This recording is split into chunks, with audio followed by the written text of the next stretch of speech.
Hello and welcome into Believe in Purdue Monday edition. I'm Sam Sprunger, as always, joined by Grant Flora. Grant, this is not the Monday we were hoping for. Nah, I was actually having a really good weekend up until about probably 2:40 p.m. on Sunday.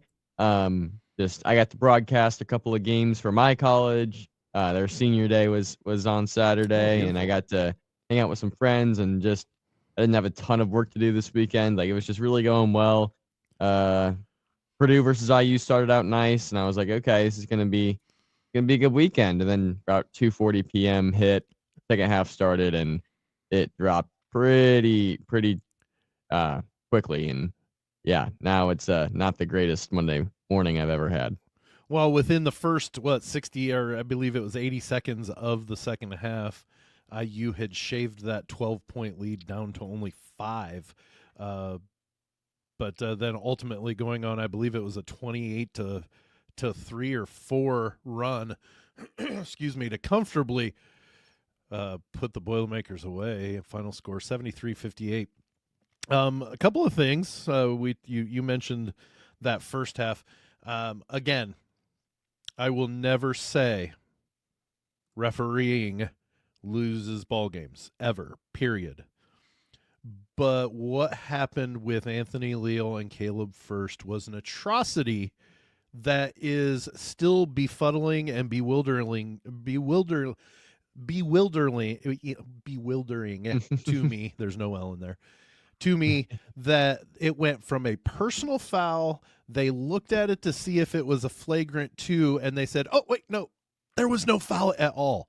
I don't know what they were looking at. They spent 3 minutes plus looking at the replay. You had angles and shots showing that Leal had his foot planted. He picked it up and extended it back, knowing that First is there, and they didn't do a thing about it. There is something wrong with that logic. There was no explanation as to why they thought it. They just said there is no foul on the play. IU ball. Explain this to me. I don't know how to even tackle this, Grant. Yeah, I don't either. They called something. They called some sort of foul originally. I would like to know exactly what that was, because depending on what was called, I don't know if they originally were calling it a flagrant foul and then reviewed it and were able to overturn it because they originally just jumped right to a flagrant. Because I agree, if you call a common foul on the play, you can't go back and then change it from being a common foul. So I don't know if it was something where they jumped right to the flagrant, reviewed it, and then were able to wipe it away. Either way, I don't think it should have been wiped away because, like you said, it looked if what the Wisconsin player did to Purdue back in Mackey Arena was a flagrant 2, it doesn't make sense to me how that wasn't a flagrant 2. This and that's was not a the only flagrant 2+2, if in my opinion. Yeah, well, and that doesn't even count the hook and hold that happened before that. Yeah, and the CBS commentators were talking. Steve Lapis and I forget who the play-by-play was, but they were talking and they said that there was a personal foul called, but they were looking to see if it went to a flagrant 2. Now, I don't know if they misunderstood that and meant it was a flagrant 1, because the call was not made. There was no whistle made, and the referee's hand does not go in the air until Leal kicks First in the berries. So to me, the referee was watching it, because that's the back referee's job, is to make sure everybody, people behind the play, are still not committing fouls. So he was looking at this. He called something, and then all of a sudden, after 3 minutes of staring at the 3 different angles that they had, they said, "Oh yeah, there's nothing. Play on." I really don't, and this is not a complete complaint of they're out for Purdue. No, this is just, come on. If you're gonna call in the second half what TKR did, a flagrant 1, where it appeared to me Galloway was moving into the space where TKR's making an offensive move, and he's tall. He has the ball high. He's not going to bring it down. That's where the ball gets stripped. So he keeps it high, and he wheels around to go up for the shot, and he clocks him in the face. But to me, Galloway was leaning in, but not the point. If you're going to call that a flagrant one, that other one should have been a flagrant too, because he planted, picked up, and extended back. And I am shocked that there wasn't more happening from that as a rebuttal or a retaliation after that happened. Yeah, I mean, that flagrant on Trey Kaufman-Renn, I thought was a pretty classic cylinder violation. And I know Lapis talked about that cylinder violation during the game, but I was watching with a buddy and I was like, man, Galloway is in his cylinder. And then like 2 seconds later, Lapis starts talking about it being in the cylinder. So I was like, hey, I got that one. But yeah, it was like, I totally agree. It just felt like a lot of those types of calls were going Indiana's way. And I don't think that necessarily changed the outcome of the game, because clearly Purdue played a really poor half of basketball in the second half. So, not to cut you off, but the one thing I would say is it would have changed the flow a bit, because Leal was very instrumental in the way IU played its defense and the way it defended in that second half. I'm not saying it would have made anything much better, but at least that, if the correct call, and I'm going to say if the correct call was made, Leal doesn't even see the halfway point of the first half, let alone see the second half, and is able to do, and he played good defensively and shut down and forced Purdue into a lot of issues. If he's not there, who are they going to put in there? They didn't have an answer to it. I mean, that first half, and don't get me wrong, when that play with Leal and first happened, Purdue recovered. Purdue got back into the game. Purdue took a 12-point lead into the half. So I'm not at all saying that's the reason why Purdue lost this game. No, it was for what Matt Painter said. We just lost our confidence and we were complacent. That can't happen, especially on the road and especially with a 12-point lead. Yeah, that's a good point. I didn't think about the fact that Leal would have been ejected for that. Yeah, it definitely could have impacted the outcome, just because, like you said, it disrupted the flow, potentially as a momentum change, especially the TKR foul later in the second half. Like, yeah, if those things go differently, one thing leads to another. It could have affected the outcome of the game. But it's I feel like a story throughout this season for Purdue, even before the losing streak, has just been they tend to have some lapses just overall, whether it's defensively, whether it's offensively. I feel like there have been a lot of games where we just don't see them play a complete 40 minutes of good basketball. They'll have a great stretch where they feel like their offense is just clicking, they're scoring every time down the court, they're playing good defense, they extend the lead. Then there's like 5 to 10 minute stretches where it feels like they hardly score at all. And we saw very much of that in this game, where they looked really good the second 10 minutes, 15 minutes of that first half. And then from the opening inbound of that second half, they just couldn't do a thing. And it was really tough to watch, honestly, just all the mistakes they were making, all just the lack of confidence and complacency, like you said.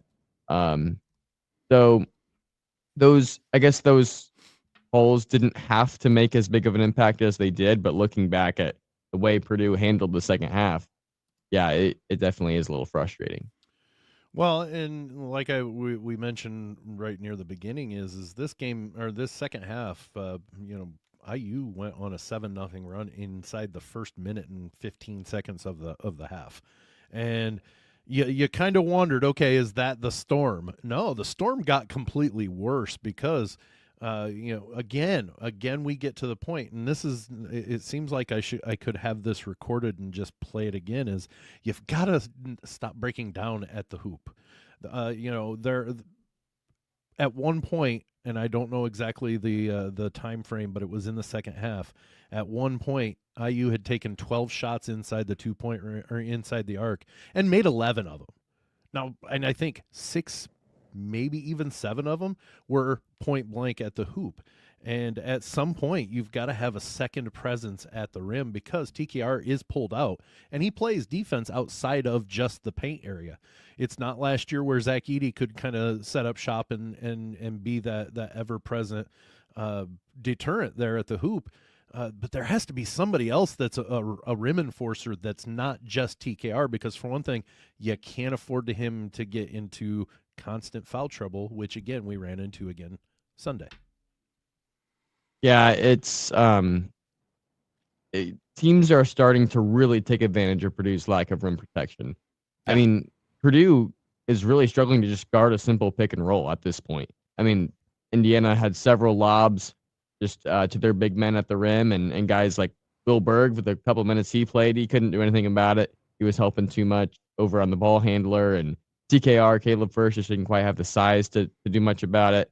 And we saw this with Michigan State. We saw it, I think, with Wisconsin and Michigan as well, where they just they're caught in that pick your poison situation. Their guards aren't doing as good of a job staying in front of their guys, which obviously it's hard when you have a big man coming to screen. Right. But they're just getting broke down in that simple 2-man game. And if they can't figure out how to handle these situations and be able to kind of deal with their weaknesses, they're going to struggle against all sorts of teams from here on out, because teams have now figured out the formula to beat Purdue, and Purdue hasn't figured out how to combat it. Well, and to look at it again, though, our big three, Miles Colvin finally had a game that we've been begging for from somebody off the bench. He had 11 points. He contributed some defensively. Don't get me wrong, he broke down, but as did everybody, though, on the defensive side at some points. But he did finally what we'd been asking. But then you look at the rest of the box score. He and Fletcher Lawyer are the only ones at double digits. Braden Smith only had 8. TKR only had 9 points, didn't have a bucket in the second half. That can't happen. And granted, things we've got to be able to adjust. We've got to be able to adjust to changes and adjustments that the other team makes. But at no point should TKR go scoreless from the field in a half of basketball, where he is one of, if not the first option. Yeah, that was definitely probably TKR's worst game of the season. Yep. At least one of them. I mean, and that was Braden Smith's worst half I've seen in his career. Yeah, it was. We saw great things from Fletcher Lawyer. I mean, that was the game we've been asking for. He was more aggressive. He was efficient. 6 of 9 from the field, 2 of 2 from beyond the arc. 20 points on the day. You can't ask any more from Fletch.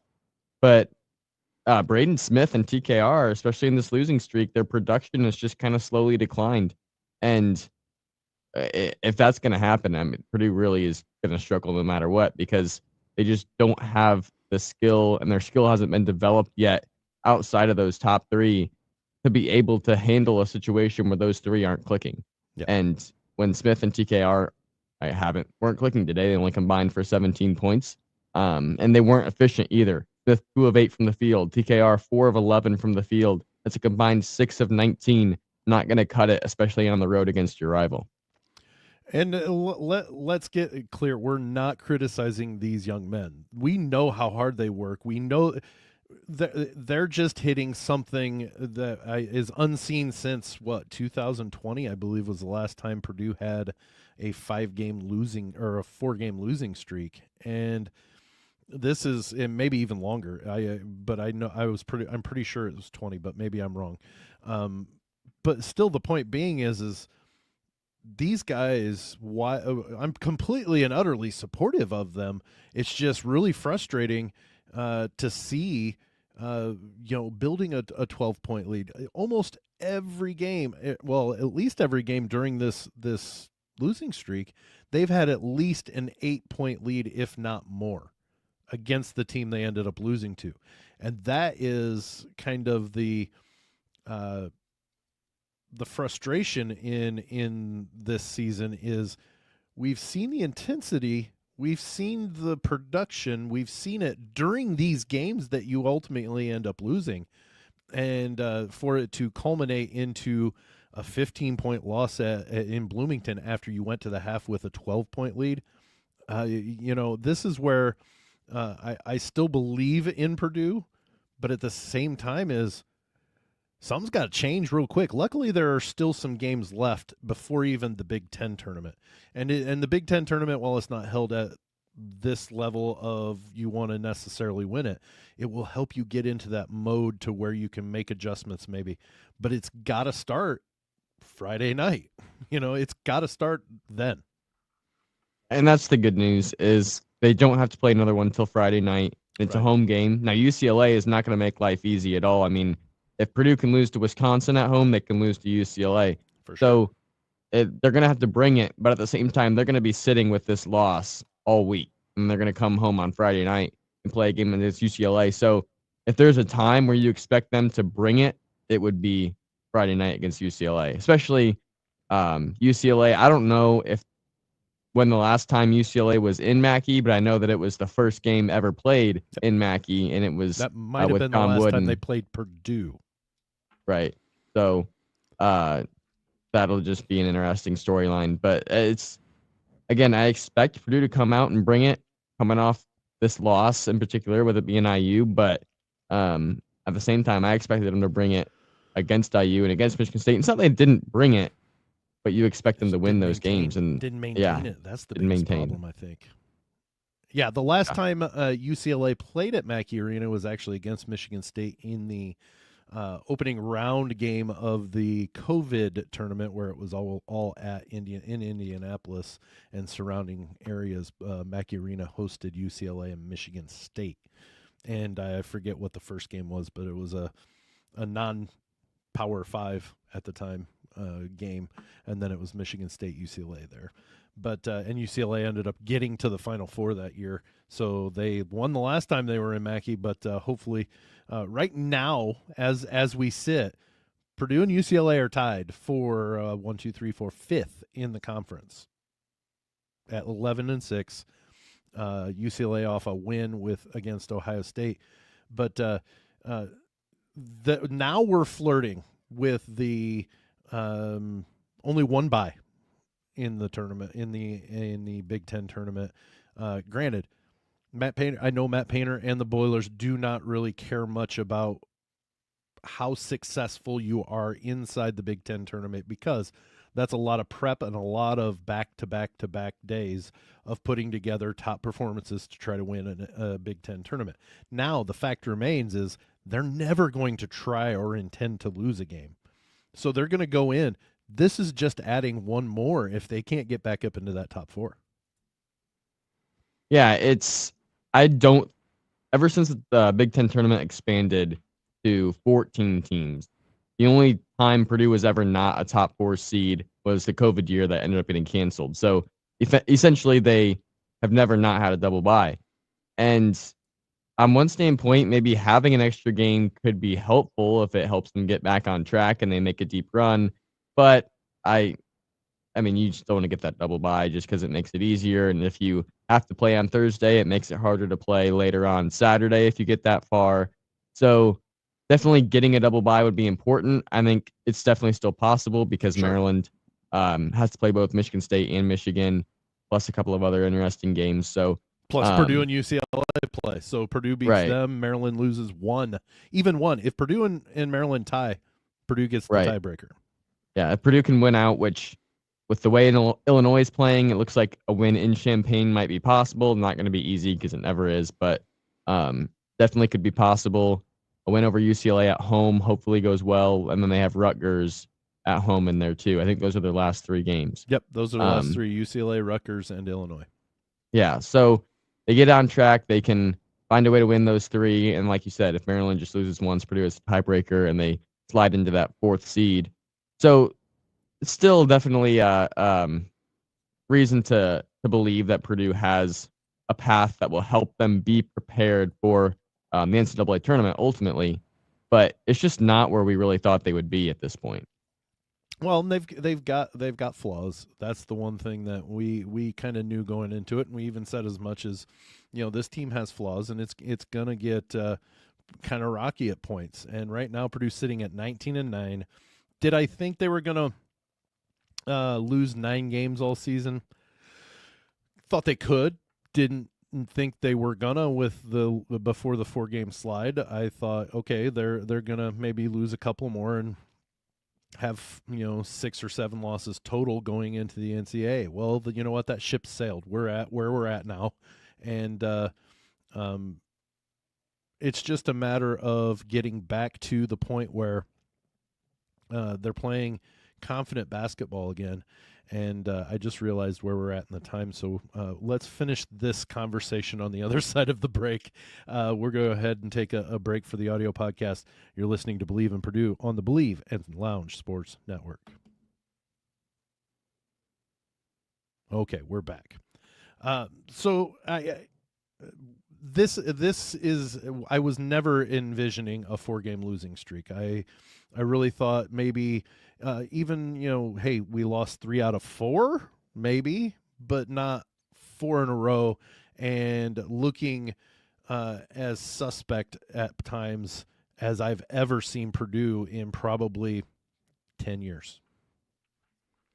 Yeah, I mean, we're just so used to them being able to stay consistent, and when they drop a game, bouncing back, and maybe they lose 2 in a row, but they always find a way to take care of business at home, I think is really what it comes down to.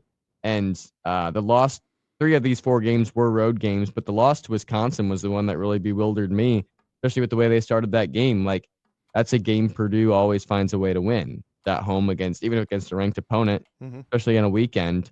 They take care of business, and they just couldn't do it. Again, kind of a second half breakdown where they were looking good in the first half. It got a little tighter toward the end, and then Wisconsin pulls away in the second half. So,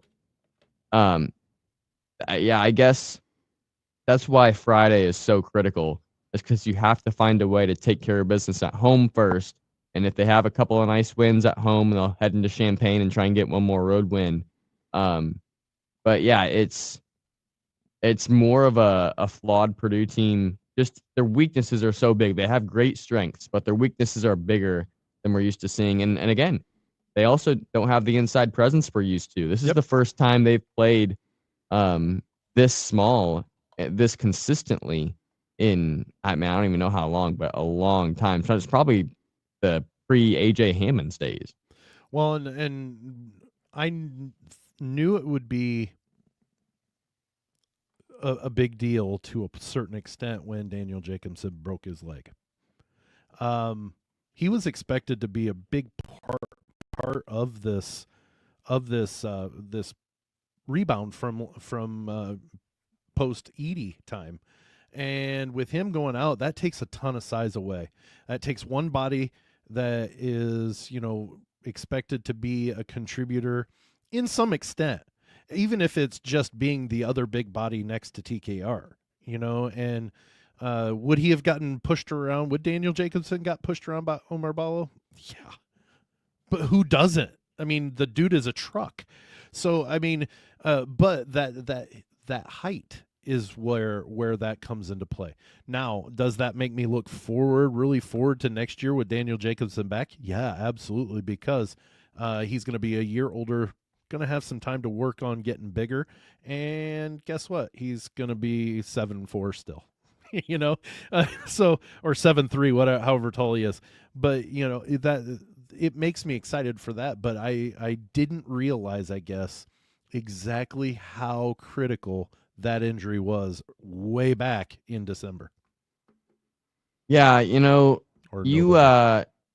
shared a graphic with me in between our last recording and this one about really kind of comparing this year's Purdue team to the 2019 team, and actually a lot of ways this team has exceeded that team, which again gives me a lot of hope for where this team can end up in March, because we know what happened with that team. Should have gone to a Final Four, but still was playing really good basketball at the end of the season. Daniel Jacobson would have been the Matt Harms, I think. Yes. Where they're very similar style players. They're tall, but they didn't have a ton of size outside of their height, but they could move really well, and they were great defenders. Like, we talk about Purdue's lack of rim protection. It would have been completely the other way around if they had Jacobson, because not only was he 7'3", but he was a very skilled shot blocker. Right. Especially now that Purdue's been in this skid, I really hate thinking about if Daniel Jacobson hadn't gotten hurt, because I feel like that really would have helped them just in so many ways, even if he didn't even start. Even if it's an extra body. As a sixth man. Yeah. I mean, you can still start TKR in first, bring in Jacobson off the bench when your defense is struggling a bit, like we saw. And I mean, again, he scored, 13 points in his first game, too. So, I mean, this is a guy who would have been a nice offensive player to support the big three. He would have been crucial defensively. I mean, I think that's where his impact would have been the biggest. But yeah, it's the fact that Purdue doesn't have great rim protection is not Matt Painter's fault. Like, he didn't build this roster in a way that didn't give him rim protection. He had Daniel Jacobson, who was 7'3/4", who was a great rim protector. He had Will Berg, that he wanted to take a step and be a rotation guy, who also would have been a 7-footer that you would think would be a nice rim protector as well. Neither of those guys panned out this season, so now he's working for with two what he different has. reasons too. Right, for two different reasons. And so he's worked with what he has. He's done a great job with what he has, but it just with the bodies that you have, you're still going to have those weaknesses, and you have to find a way to deal with them. Well, and this is not at all us throwing in the towel by any means. I still anticipate a Purdue team that comes out firing on Friday. We'll cover that one on Friday morning, for Friday morning show. I anticipate them bouncing back. I really do. The team doesn't win 19 games and forget how to win. It just, there's something, whether it's fatigue, whether it's this, that, or the other thing, whatever. I have confidence that they will at some point within the next couple of games figure out what's going on and at least get back on the winning track to where all of a sudden, okay, yeah, that's right. It's been almost 2 weeks since we've won a game. Now we remember, okay, this, yeah. And they're going to, their body's going to remember it and they're going to get back into it. Am I naive to think that, they're going to win the national championship? I don't, if I had to bet money now, no, they wouldn't be. But we also know how quickly things can change, just like they changed for the bad. They can change right back. That's the fickleness of basketball. And when your shots aren't falling, or when your offense isn't running correctly, you hit a slump. Sometimes those things jump out, and all of a sudden they start clicking.